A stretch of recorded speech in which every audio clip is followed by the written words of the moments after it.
नमस्कार दोस्तों, आपका हमारे चैनल में स्वागत है।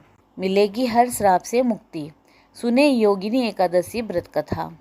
दोस्तों, इस कथा को सुनने मात्र से 88,000 ब्राह्मणों को भोजन कराने का फल प्राप्त होता है तथा हर श्राप से मुक्ति मिलती है। श्री राम राम रामेति रमे रामे मनोरमे सहस्रनाम तत्तुल्यम राम नाम वरानने। अपनी एकादश इंद्रियों को भगवत सेवा में लगाना ही वास्तव में एकादशी व्रत है। शरणागति is solution of all problems. इसीलिए भगवान की शरण में जाना ही सच्ची प्रभु भक्ति का नियम है। एकादशी का व्रत तब तक संपूर्ण नहीं होता जब तक कि द्वादशी को उसका पारण विधिवत ढंग से न किया जाए। एकादशी के दिन भगवान विष्णु का धूप, दीप, फूल, फल और नैवेद्य के सहित पवित्र भाव से पूजन करना चाहिए। सारा दिन अन्न का सेवन किए बिना सत्कर्म में अपना समय बिताना चाहिए और भूखे को अन्न तथा प्यासे को जल पिलाना चाहिए। व्रत में केवल फलाहार का विधान है। रात को मंदिर में दीपदान करके भगवान के नाम का सुमिरन या कीर्तन या सहस्त्र नाम का पाठ करते हुए जागरण करना चाहिए। जिस कामना से कोई भक्त संकल्प करके योगिनी एकादशी का व्रत करता है, उसकी वह कामना जहाँ बहुत जल्दी पूरी हो जाती है, वहीं जीव के सभी पाप एवं विभिन्न प्रकार के पातकों से भी वह छुटकारा पा लेता है। किसी के दिए हुए श्राप से मुक्ति पाने के लिए यह व्रत कल्पतरु के समान है। व्रत के प्रभाव से हर प्रकार के चर्म रोगों की निवृत्ति हो जाती है। एकादशी व्रत में जागरण की अत्यधिक महिमा है। स्कंद पुराण के अनुसार जो लोग रात्रि को जागरण करते समय वैष्णव शास्त्र का पाठ करते हैं, भगवान विष्णु का सुमरण करते हैं, उनके मंत्रों का जाप करते हैं, विष्णु सहस्त्र नाम का पाठ करते हैं या मंत्रों का जाप करते हैं, उनके करोड़ों जन्मों के पाप नष्ट हो जाते हैं।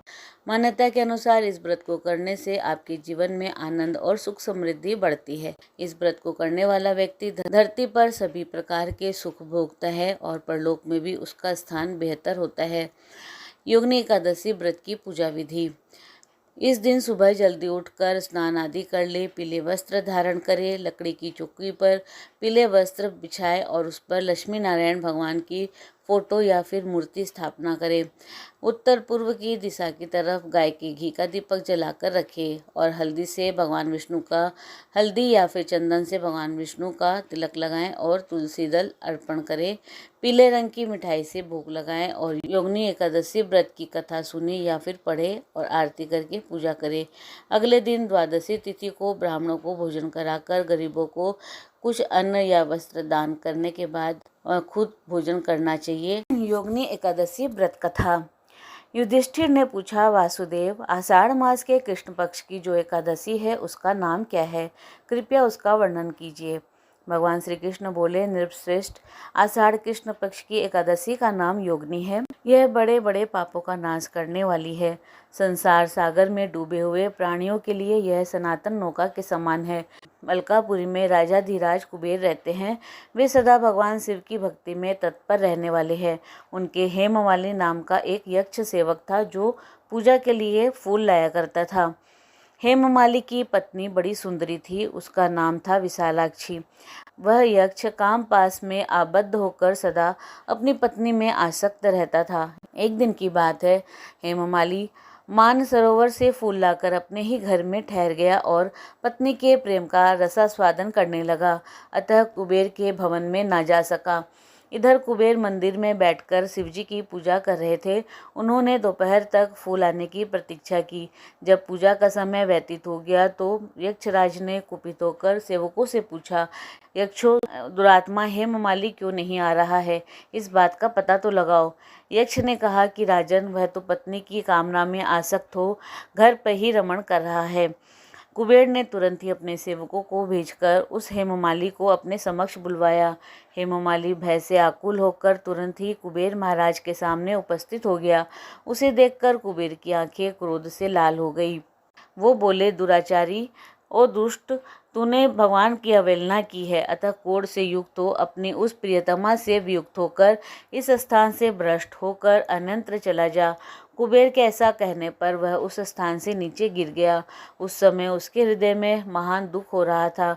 कोढ़ से उसका सारा शरीर पीड़ित था, परंतु भगवान शिव की पूजा के प्रभाव से उसकी स्मरण शक्ति लुप्त नहीं हुई थी। पातक से दबा होने पर भी वह अपने पूर्व कर्म को याद रखता था। तदंतर इधर उधर घूमता हुआ वह पर्वतों में श्रेष्ठ मेरुगिरी के शिखर पर गया। वहां उसे तपस्या के पुंज मुनिवर मार्कंडेय जी का दर्शन हुआ।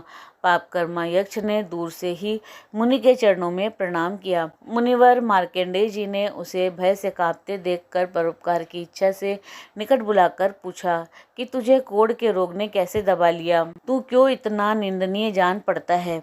तब यक्ष बोला कि मैं महाराज कुबेर का अनुचर हूँ।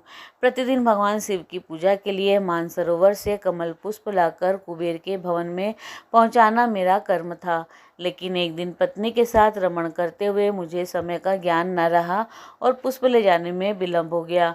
इससे कुबेर महाराज ने क्रोधित होकर श्राप दे दिया और मैं कोढ़ से पीड़ित पत्नी के वियोग से दुखी होकर दर दर भटक रहा हूँ।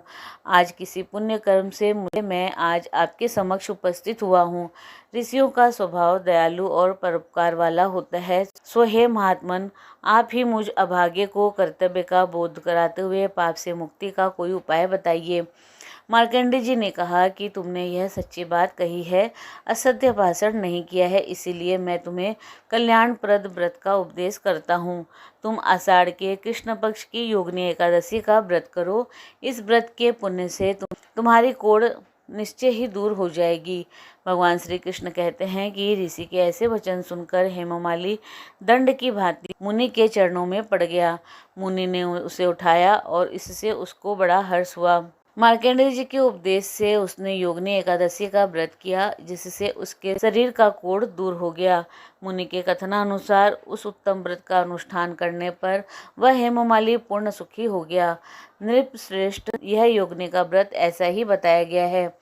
जो 88,000 ब्राह्मणों को भोजन कराता है, उसके समान ही फल उस मनुष्य को भी मिलता है जो एक योगिनी एकादशी का व्रत करता है, कथा सुनता है अथवा पढ़ता है। योगिनी महान पापों को शांत करने वाली तथा महान पुण्य फल देने वाली है। इसकी कथा को पढ़ने और सुनने से मनुष्य के सभी पाप नष्ट हो जाते हैं। तो बोलिए भगवान श्री हरि नारायण की जय। ओम नमो भगवते वासुदेवाय। दोस्तों, इसी प्रकार और भी रोचक जानकारी के लिए आप हमारे चैनल को लाइक शेयर व सब्सक्राइब करें। हमारे चैनल में विजिट करने के लिए धन्यवाद।